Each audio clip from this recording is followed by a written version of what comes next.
Assalamualaikum warahmatullahi wabarakatuh. Innal hamdalillah nahmaduhu wa nasta'inuhu wa nastaghfiruhu wa na'udzu billahi min shururi anfusina min sayyiati a'malina man yahdihillahu fala mudhillalah wa man yudlil fala hadiyalah. Asyhadu an la ilaha illallah wahdahu la syarikalah wa asyhadu anna Muhammadan abduhu wa rasuluh la nabiyya ba'dah. Allahumma shalli wa sallim ala sayyidina Muhammadin al-fatih lima ughliq wal khatim lima sabaq nasirul haq bil haq wal hadi siratul mustaqim. Alhamdulillah, bertemu lagi bersama saya Muhsin. Pada hari ini kita membahas dengan topik yang sama tentang masalah hukum-hukum terkait masalah pertanyaan kepada Habib Abdullah bin Mahfuz Haddad terkait masalah beberapa pertanyaan kepada beliau mengenai hal-hal yang bersifat hukum, khususnya kepada perempuan. Pada hari ini kita bahas mengenai hukum terkait masalah terlihatnya rambut perempuan di luar hijab. Oke, ada pertanyaan kepada beliau. Jika perempuan sudah menutup auratnya dengan hijab sesuai dengan syariat, tapi ada sebagian rambutnya yang keluar dari hijabnya, maka bagaimana hukumnya? Beliau menjawab, perempuan diperintahkan untuk menutup rambut lehernya dan dadanya. Jika rambut yang sedikit itu keluar, dibiarkan keluar dari hijabnya dengan sengaja, maka hukumnya adalah haram. Jadi kalau ada perempuan yang sengaja membuka rambutnya, maka itu haram. Namun jika rambut yang sedikit tersebut keluar tanpa disengaja, maka tidak dosa baginya, kecuali saat melaksanakan sholat, maka sholatnya harus diulang. Maka dari itu berhati-hatilah. Wallahu a'lam bishawab. Kemudian pertanyaan lagi kepada beliau, hukum talak yang berulang-ulang karena marah. Ada pertanyaan kepada beliau, saya pernah bertemu dengan seorang perempuan yang sudah berumur 40 tahun dan memiliki 10 orang anak. Saya hidup dengan suami saya bagikan neraka, dan saya tidak kuat lagi selain memiliki lisan yang sangat tajam. Dia juga tidak pernah melaksanakan sholat. Jadi ini perempuan lagi curhat sama Habib Abdullah. Selain itu memiliki lisan yang tajam, dia juga tidak pernah sholat, bahkan sholatnya sering bolong-bolong. Masalah saya saat ini adalah dia pernah berkata, aku ceraikan kamu sekitar 7 tahun lalu dengan alasan sangat remeh. Ketika saya meminta cerai, maka dia berkata bahwa permintaan tersebut adalah kegilaan karena kami saling memiliki satu dengan yang lain dan tidak ada yang bisa memisahkan kita kecuali kematian. Saat mengatakan itu, aku ceraikan kamu, dia tidak mengatakan 3, melainkan mengatakan 10. Aku ceraikan kamu 10 kali.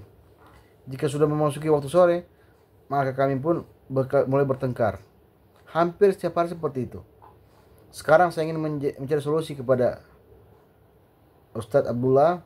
Apakah saya harus menikah lagi atau melakukan akad baru? Saya bingung dan sangat tersiksa dengan kehidupan ini. Dan perlu diketahui bahwa hal tersebut terjadi berkali-kali, bahkan lebih dari 10 kali ketika suaminya marah. Jadi suaminya marah, kemudian mengatakan cerai kepada istrinya, dan berkali-kali setiap marah. Namun demikian, dia tidak ada dalam keadaan mabuk atau menghisap rokok, tapi dia dalam keadaan sadar. Bagaimana solusinya? Beliau menjawab, masalah sebenarnya adalah kembali kepada keteledoran Anda saat bersama suami Anda. Saat itu Anda tidak memberitahu kepada suami Anda mengenai bahaya perbuatan dilakukannya, karena sesungguhnya talak adalah perkara berat dan tidak ada alasan tidak tahu, main-main atau gegabah atau marah-marah. Jadi bagi Habib ini mengatakan bahwasanya perkara berat itu adalah talak. Ketika pernyataan talak itu berulang kali, bahkan sampai 10 kali, maka Anda menjadi haram baginya. Jadi ketika dia marah, meskipun marah sadar tidak sadar, ketika dia mengatakan talak bahkan sampai 10 kali, itu menunjukkan bahwa Anda tidak boleh lagi berhubungan badan dengan dia.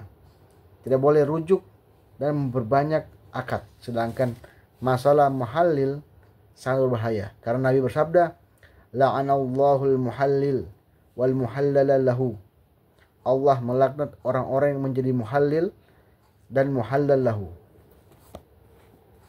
Jadi muhallil itu adalah orang yang menikahi perempuan yang ditalak 3 dengan niat ceraikan setelah berhubungan badan agar tidak bisa dinikahi kembali oleh suami pertamanya. Jadi muhallil itu sebelum kita lanjut, apa itu muhallil? Muhallil itu adalah orang yang menikahi perempuan yang ditalak 3 dengan niat diceraikan lagi setelah berhubungan badan agar bisa dinikahi lagi oleh suaminya yang pertama. Muhallal lahu adalah suami yang pertama yang menjatuhkan talak. Jadi la'anallahu muhallil wal muhallal lahu. Allah melaknat orang-orang yang menjadi muhallil dan muhallal lahu. Jadi dia ditalak kemudian diceraikan, kemudian dinikahi kembali, itu muhallil. Oleh karena itu sekarang Anda harus menjauh dari suami Anda. Tidak boleh Anda berhubungan dengan dia seperti suami istri, karena itu kategori zina. Jangan menampakkan diri kepadanya kecuali dalam keadaan menutup aurat, seperti ketika bertemu orang lain. Saya tidak menemukan solusi untuk masalah Anda, kata beliau, sehingga Anda tidak bisa berhubungan dengan dia karena itu kategori dosa.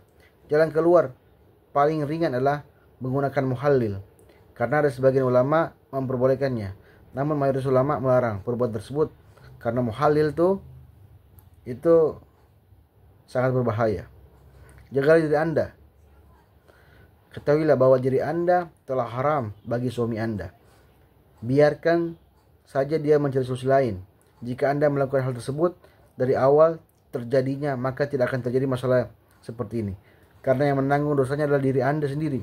Menurut jumhur ulama, tatkala orang yang marah menjatuhi talak, ada sebagian ulama mengatakan bahwa jika marah telah menguasai dirinya sehingga dia tidak sadar apa yang dikatakannya, maka perbuatan tersebut masuk dalam hadis tersebut. Hadis begini yang mengatakan la talak fi iglaq, tidak terjadi talak dalam keadaan iglaq. Iglaq itu dalam bahasa hadisnya yaitu ada paksaan. Dalam hadis Nabi dikatakan bahwasanya iglaq itu iktak, ada yang mengatakan iktak, ada yang mengatakan iglaq.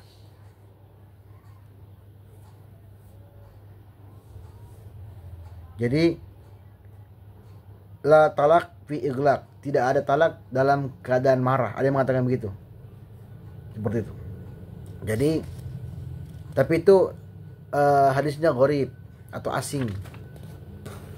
Namun kata iglaq menurut jumhur ulama adalah terpaksa, bukan kemarahan. Jadi seperti itu. Jadi kalau kita menerjemahkan iglaq itu sebagai paksaan, maka itu tidak kategori sebagai marah dalam paksaan. Tetapi kalau iglaq yang kategorikan marah, maka hadis Nabi yang mengatakan la talaq fi iglaq itu masuk. Tapi kalau bukan diartikan paksaan, kemarahan, maka itu tidak termasuk dalam kategori talak. Itu sudah talak seperti itu. Oke, demikian dari saya. 2 hukum yang kita bahas ialah tentang perempuan yang kelihatan rambutnya dan talak yang berulang-ulang oleh karena suami marah. Demikian akhirul kalam. Wassalamualaikum warahmatullahi wabarakatuh.